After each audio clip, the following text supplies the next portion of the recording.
வரலாற்று சிறப்புமிக்க ஒரு ஆலயம் இருக்குது. இந்த வழியால் தான் போய் அந்த முத்தையங்கட்டு பகுதியின் சிறுத்தைகள் போன்ற ஆபத்தான விலங்குன்ற பாதிப்பு இல்லை. யானையின் இலத்தி அதில் இருக்குது. ஒரு பயத்தோடு தான் போகிறோம்.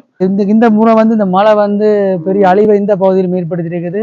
இப்போ நான் முத்தையங்கட்டு பகுதியில் இருக்கணும். அதாவது முத்தையங்கட்டு பகுதியில் இறங்கி இருக்கிறோம். முத்தையங்கட்டு பகுதியிலேருந்து முத்தையங்கட்டு குளத்தின் ஒரு பகுதி கூட இந்தியாவில் ஒரு பகுதி இருக்குது. ஒரு வரலாற்று ஆலயம் ஒன்று இருக்குது. அதையும் பார்த்துட்டு அடுத்ததாக நாங்கள் முத்தையங்கட்டு குளத்தை நோக்கி போகலாம். இப்பொழுது இந்த பகுதியை நோக்கி பார்வையிடலாம் வாங்க. சொன்னால் அவ்வளோ தூரம் தாண்டி அதில் ஒட்டி சுட்டான் சந்தியால் திரும்பி நாங்கள் இந்த முத்தையங்கட்டு பகுதியில் நிற்கிறோம். அருகில் வரலாற்று சிறப்புமிக்க ஒரு ஆலயம் இருக்குது. இந்த வழியால் தான் போய் அந்த முத்தையங்கட்டு பகுதியின் குளத்தின் ஒரு பகுதியை பார்க்க போகிறோம். மற்ற பிரதான பகுதியில் நாங்கள் மற்ற பகுதியால் போய் பார்க்க போகிறோம். சரி வாங்க. இதில் பார்த்தா தெரியும் உங்களுக்கு இந்த யானையின் இலத்தி அதில் இருக்குது. ஒரு பயத்தோடு தான் போகிறோம். சரி வாங்க, இந்த இடத்த போய் அந்த அழகை ரசிக்கணுன்றதைக்காண்டி போகிறோம். வாங்க போய் பார்க்க பாருங்கள். பயமாக தான் இருக்குது. அடுத்த சந்தியில் யானை நிற்க முடியாது, அப்படி ஒரு பயமாக இருக்குது. சரி போய் பார்ப்போம். வாடை வருது. இந்த பகுதியில் யானை முறித்தறிந்த தடயங்கள்லாம் இருக்குது. நாங்கள் அந்த இடத்த போய் பார்க்கணும். வாங்க போய் பார்ப்போம். முழுவதுமாக கற்பாறைகள் பாருங்கள். சரி வாங்க போய் பார்த்துட்டு வேகமாக நாங்கள் எங்கள் அடுத்த இடத்துக்கு போகலாம். முழுவதுமாக அந்த சிறு குன்று போன்ற கற்பாறைகள் பாருங்கள். என்றுமே அழியாத கற்பாறைகள். அந்த காலத்திலேயே இது சில தேவைகளுக்காக அந்த மன்னர் காலத்திலேயே வெட்டி எடுக்கப்பட்ட தடயங்கள் இருக்குது. உள்ளே போய் பார்க்கலாம். மாடுகள் நிற்கிற வழியாக இங்கே மாடு மேய்ப்பவர்கள் நிற்பினோம்னு நினைக்கிறேன். சரி வாங்க அடுத்து பார்க்கலாம். ஒரு அமைதி காடு தானே, ஒரு அமைதி நிலவுது. பார்க்கலாம். அதுகள் தண்டபாடு ரெண்டு மேயுது. மாடுகள் ரெண்டு மேயிற வழியாக மாடுகளை கட்டியிருக்கிற வழியாக இந்த பகுதியில் சிறுத்தைகள் போன்ற ஆபத்தான விலங்குன்ற பாதிப்பு இல்லைன்னு நினைக்கிறேன். சரி பார்க்கலாம். காடு தான் இருக்கு, போய் பார்க்கலாம். நான் அந்த தண்ணி உடைத்து ஓடுகிற அந்த பகுதி பாருங்கள். அருவி கூட ஓடுறது. அதாவது ஒரு மாதம் ஒரு கிழமைக்கு முதல்ல இங்கே பாய்ந்தோடியாகவும் இப்போ அடங்கி விட்டதாகவும் இருந்தும் ஒரு சிறு இடத்துல ஓடிக்கொண்டிருக்குது. நீர் ஓடிக்கொண்டிருக்குது. நாங்கள் கீழே இறங்கி பார்ப்போம் வாங்க.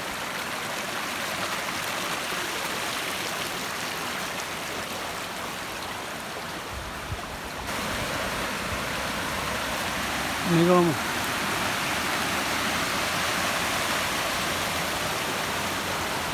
குளத்தின் ஒரு பிரதான ஒரு பகுதி, ஒரு சிறிய பகுதி. பிரதான பகுதிக்கு போகிறோம். இங்கே தூண்டில் மூலமும் மீன் முன்னாடி செய்யணும். இளைஞர்கள் சரி ஊரர்கள் தூண்டில் மூலம் செய்வார்கள்.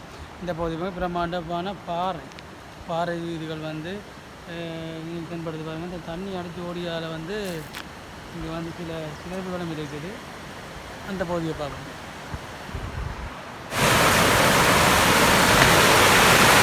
இந்த பகுதியை பாருங்கள். நீர் ஓடிக்கொண்டிருக்குது. அதாவது மலையகங்களில் நின்ற மாதிரி ஒரு உணர்வு. மலையகத்தில் நின்ற மாதிரி ஒரு உணர்வு எப்படி இருக்குன்னு பாருங்கள். பிரம்மாண்டமான பாறை, நீர் ஓடிக்கொண்டிருக்கு பாருங்கள். எவ்வளோ அருமையான காட்சி இது. அருமையான காட்சி. அதாவது நீர் இன்னும் ஓடிக்கொண்டிருக்குது. ஆனால் மப்பு மந்தரமாகவும் இருக்குது. மழை மூட்டமாக தான் இருக்குது. நீர் ஓடி அப்படி வயலுக்கு போகும். மற்றது கடல்களுக்கு போய் சேரும். இதமான பகுதி. அதாவது இது காட்டுக்குள்ளே நிற்கிறோம். நல்லா இருக்குது. இந்த பகுதியில் முத்தையங்கட்டு பகுதியில் மன்னர் காலத்திலும் சரி இப்போ பேருந்து சரி வரலாற்று சம்பவமாக வரலாற்று விடயங்கள் நடைபெற்றிருக்குது. அதுக்கான ஆதாரங்கள், கல்வெட்டுகள், குகைகள், அந்த மாதிரி விடயங்கள் தொல்லியல்கள் திணைக்களங்களால் கண்டுபிடிக்கப்பட்ட ஆய்வுகள் மேற்கொள்ளப்பட்டு வருது. அந்த வகையில் இங்கே முத்துராச மன்னன் என்பவனுடைய கோட்டை கூட காடுகள் இருக்குது. அங்கே போக முடியாது. இப்போ மழை சேராக இருக்கும் எல்லாம். சரி நாங்கள் இப்படியே போய் நாங்கள் சாப்பிட்றோம். முதலாவது சாப்பிட்டு அடுத்த வேலையை பார்க்கலாம் வாங்க. இதில் வந்து மாடு வளர்ப்பு விவசாயம் தான் பிரதான தொழில்.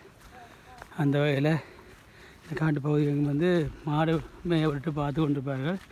மாடு துளையாமல் மற்றது காட்டு விலங்குகளால் தாக்கப்படாமல் இருப்பதற்காக இருப்பார்கள். அந்த வகையில் வந்து இந்த பாருங்கள் மாட்டை வந்து மேய்ச்சி கொண்டு போயிடும். இப்படி மாடு மேய் எப்படியே கொண்டே பட்டியில் கட்டிவிடும். அது ஒரு தனி வருமானம் உண்டு. மாடு விலங்குகள் என்ன செய்வது தெரியலை. கடந்து போவோம்.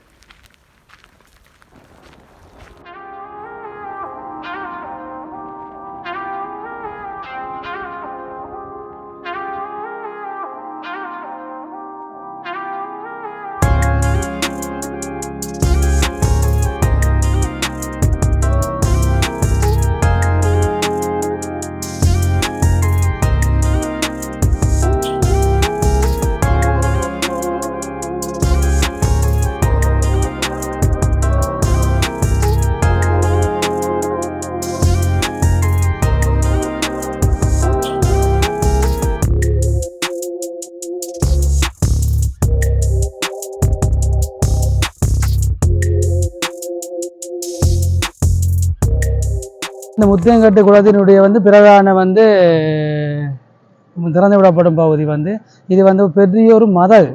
இது வந்து மக்கள் வீதியாகவும் பயன்படுத்துகிறார்கள். கால்நடைகள் மற்றும் உள்ளூர் மக்கள் வந்து இதை வீதியாகவும் பயன்படுத்துகிறார்கள். இந்த மழை இந்த முறை வந்து இந்த மழை வந்து பெரிய அழிவை இந்த பகுதியில் ஏற்படுத்தியிருக்குது. இந்த கட்டை உடைத்து நீர் பாய்ந்து மீனவர்களுக்கும் சரி விவசாயிகளுக்கும் சரி பாரிய அளவான பொருட்சொல் சேதத்தையும் வந்து விளைவித்து இருக்குது. அந்த அடிப்படையில் வந்து இந்த பகுதி எங்கும் வந்து இப்பொழுது வந்து என்னென்னு சொல்கிறது புனர் நிர்மாணம் செய்யப்பட்டு வருது. அரசாங்கத்தில் வந்து புனர் நிர்மாணம் செய்யப்பட்டு வருது. சரி, இந்த அழிவடைந்த பகுதிகளையும் இந்த பகுதியினுடைய அழகையும் பார்த்து ரசித்து விட்டு அடுத்த பகுதிக்கு செல்லலாம். இவர்கள் வந்து மேய்ச்சலுக்கு செல்கிறார்கள். அங்கே பாருங்கள், இளைஞர்கள் வந்து குளிக்கிறார்கள், மீன் பிடிக்க அந்த வேலை வச்சு வேலை போட்டு மீன் பிடிக்க போயினும் உல்லாசமாக இருக்கணும். ஆனால் ஆபத்து இருக்குது, அவதானமாக இருக்க வேணும். இந்த பகுதி அந்த பகுதி எங்கும் பாருங்கள் வந்து அதாவது வந்து ஒழுங்காக இருந்த பகுதி இந்த முறை வந்த மழை புயல் காரணமாக வந்து சிதைந்திருக்கு.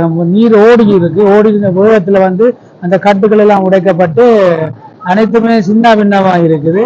இனி அனைத்துமே வந்து மீள கட்டி அமைக்க வேண்டும். அந்த பாரிய ஒரு செலவு இருக்கு, பாரிய ஒரு பொறுப்பு இருக்கு.